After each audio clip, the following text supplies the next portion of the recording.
শ্ৰীমন্ত শংকৰদেৱ সংঘৰ যোৰহাট জিলাৰ মহবন্ধা এৰালনলী পথাৰ বৈষ্ণৱ পণ্ডিত সোণাৰাম চুতীয়া সমন্বয় ক্ষেত্ৰত অনুষ্ঠিত হোৱা ৯৪ সংখ্যক অধিৱেশনৰ আজি তৃতীয় দিনৰ কাৰ্যসূচী। এই প্ৰথম কাৰ্যসূচী আছে ধৰ্মধ্বজা উত্তোলন, তাৰ পিছতে হ'ব ভাগৱত শোভাযাত্ৰা। ইতিমধ্যে অসমৰ লগতে উত্তৰ পূৰ্বাঞ্চলৰ বিভিন্ন ঠাইৰ পৰা আহি সেৱক সেৱিকাসকল এই অনুষ্ঠানত অংশগ্ৰহণ কৰিবৰ বাবে উপস্থিত হৈছেহি।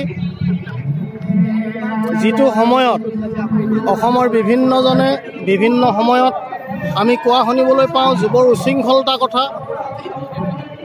যুৱক যুৱতীসকলে নিজৰ জাতীয় সাজপাৰ পৰিধান কৰিবলৈ সংকোচ কৰা কথা, যুৱ সমাজে আধ্যাত্মিক দিশৰ পৰা আঁতৰি যোৱা কথা। ঠিক তেনে এটা সময়তেই শ্ৰীমন্ত শংকৰদেৱ সংঘৰ ৯৪ সংখ্যক অধিৱেশনৰ স্থলীত অসমৰ লগতে উত্তৰ পূৰ্বাঞ্চলৰ বিভিন্ন ঠাইৰ পৰা অহা হাজাৰ হাজাৰ যুৱক যুৱতী তথা সেৱা বাহিনীয়ে এটি সুন্দৰ আৰু বাস্তৱ উদাহৰণ দাঙি ধৰিবলৈ সক্ষম হৈছে যে এতিয়াও অসমীয়া যুৱক যুৱতীসকলৰ অন্তৰৰ পৰা জাতীয়তাবোধ আঁতৰি যোৱা নাই, আধ্যাত্মিকতাবোধ আঁতৰি যোৱা নাই।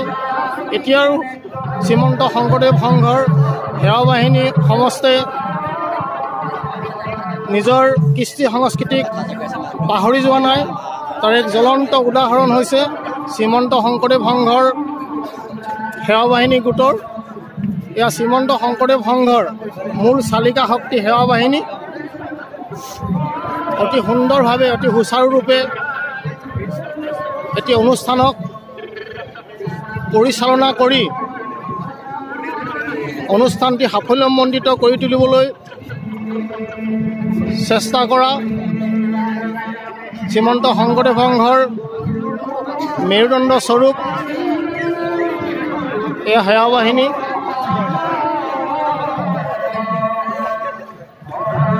প্ৰায় ২ কিলোমিটাৰ দৈৰ্ঘ্যৰ শাৰী শাৰীকৈ সেৱক সেৱিকাসকল